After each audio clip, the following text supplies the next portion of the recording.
April 1945. The Remagen enclosure.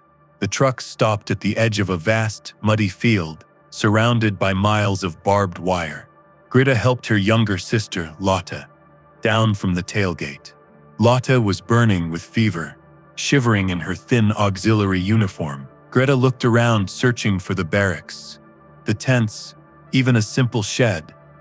But there was nothing, just an endless sea of wet grass and mud, crowded with thousands of prisoners standing under the open, gray sky. "Where do we sleep?" Lotte whispered. Her teeth chattered violently. Greta gripped her sister's shoulders, trying to transfer some warmth. She looked at an American guard standing by the gate. "Sir," she called out in broken English. "Please, where are the beds? My sister is sick." The guard didn't even look at her. He just pointed to the ground. "You're standing on it," he muttered. "Make yourself comfortable. Rain is coming." The reality hit them like a physical blow. There was no camp. The field was the camp. As the sun began to set, the temperature plummeted. The wind picked up, whipping across the Rhine River, cutting through their clothes like knives. Other prisoners were already huddled in groups, trying to block the wind with their bodies. But the wind was relentless. Greta knew that if Lotte slept on the wet grass tonight, she wouldn't wake up in the morning. They needed shelter, but there was no wood, no cloth, no stone. Greta looked down at the mud. She saw an old man nearby using a tin can to scrape at the earth. He was digging, not a grave, but a burrow, a hole to get below the wind line. It was an act of desperation, turning humans into animals. Greta looked at Lotte's pale blue lips. She dropped to her knees in the slurry. "We dig," she commanded softly. "We dig to live." The ground was a cruel mix of clay and stone. Greta clawed at the earth with her bare hands. Within minutes, the dirt was packed under her fingernails, causing a throbbing pain. Then, a nail snapped. She gasped, sucking on the bleeding finger for a second, before plunging it back into the mud. They didn't have shovels. They didn't have spoons. They were tearing at the planet's skin with their own flesh. "Here," Lotte whispered weakly. She handed Greta a jagged, flat stone she had found in the grass. In this hell, a sharp rock was a treasure. Greta took it, using it to hack at the harder clumps of soil. They worked in a frenzy, driven by the dropping temperature. Around them, thousands of others were doing the same. The field looked like a colony of giant moles, with people disappearing into the ground one by one. Then, the rain began. It didn't start as a drizzle. It started as an icy sheet. The Rhine Valley opened its skies. The dry dirt they had just dug up turned into slick, heavy sludge. Instantly, the sides of their small hole began to slide inward. "It's filling up," Lotte cried, scooping the liquid mud out with her cupped hands.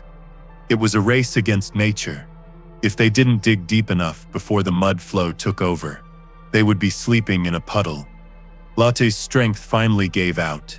The fever and the cold were too much. She slumped forward, her face nearly hitting the mud. Greta caught her. "No, Lotte, you have to help me," Greta pleaded, but Lotte's eyes were glassy. She was done. Greta realized she was alone in this task. She dragged her sister to the edge of the shallow pit and doubled her efforts, digging like a woman possessed, growling with every strike of the rock. By midnight, the hole was finished. It was 3 feet deep, 6 feet long, and 2 feet wide. It wasn't a shelter. It looked exactly like what it was, a shallow grave. Greta lined the bottom with the few rocks she could find, trying to create a barrier against the water.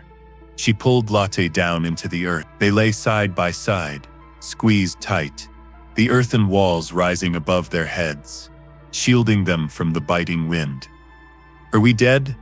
Lotte mumbled, looking at the dirt walls.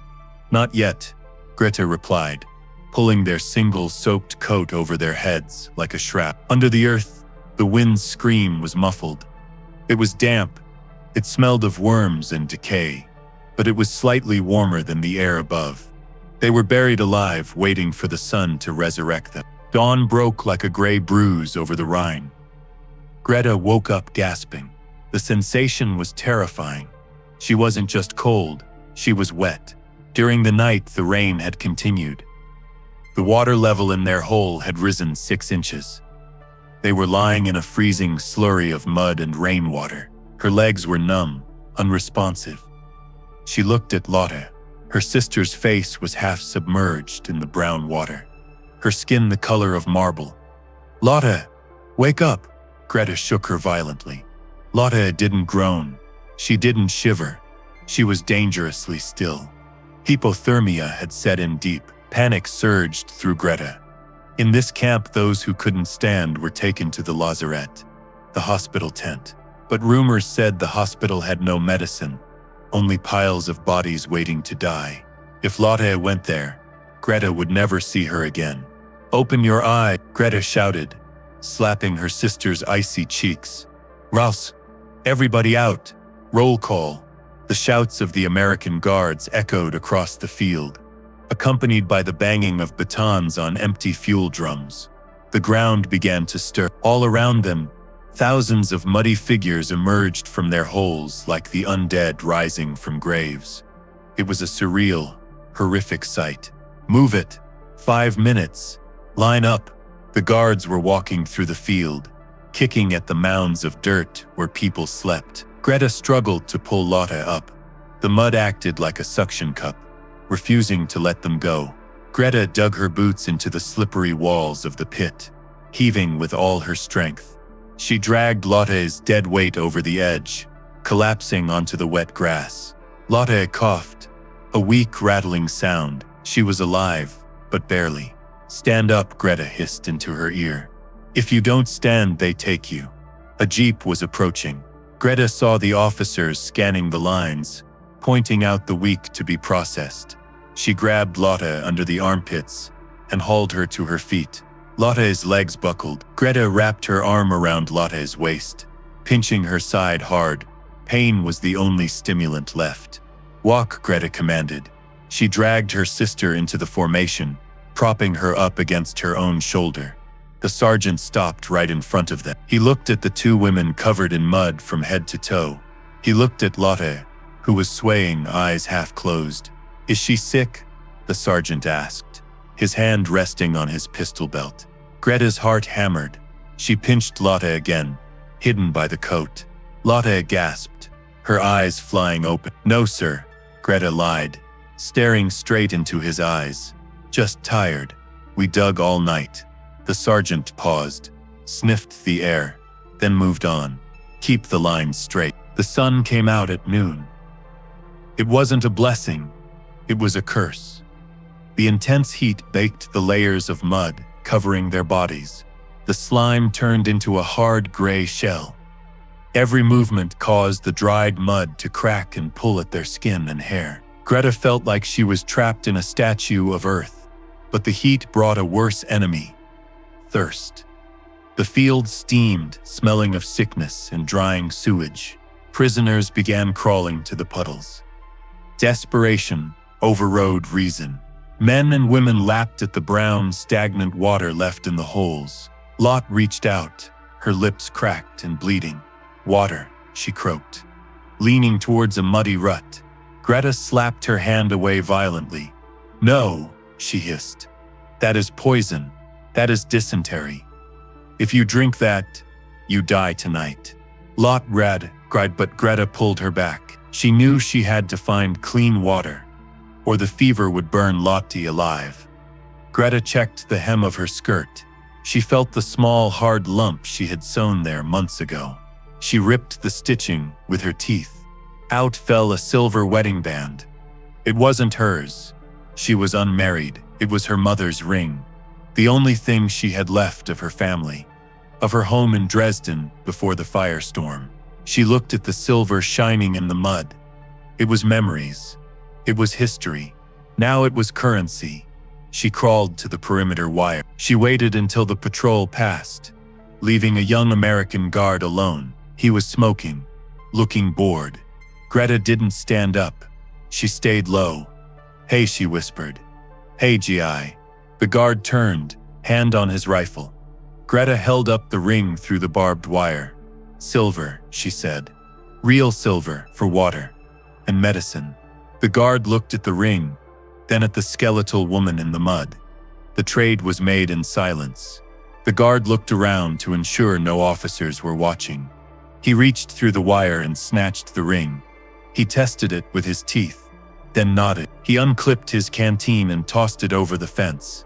Then he dug into his pocket and threw a small tin of aspirin. It hit Greta in the chest. "Go," he muttered. "Before I change my mind."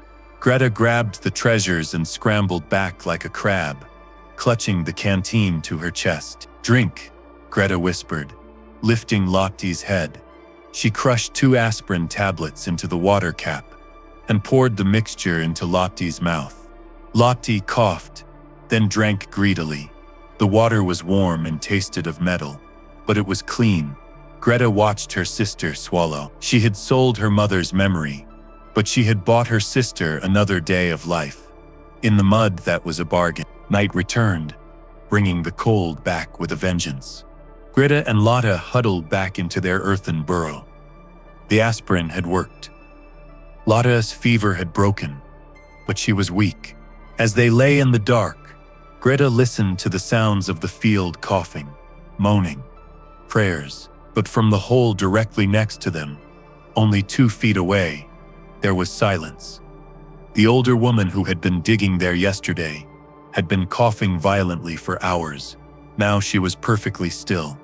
Greta reached over the small mound of dirt. She needed to know. She touched the woman's shoulder.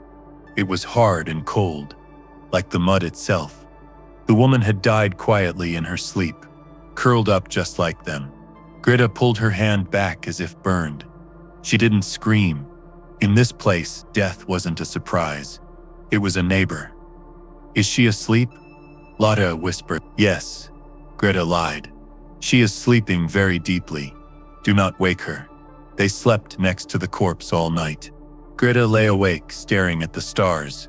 The proximity of the dead woman was a terrifying reminder of their own fragility. If the aspirin hadn't worked, that would be Lotte. If she hadn't traded the ring, that would be her. The dead woman became a silent sentinel, warning Greta that the mud was waiting to claim them too.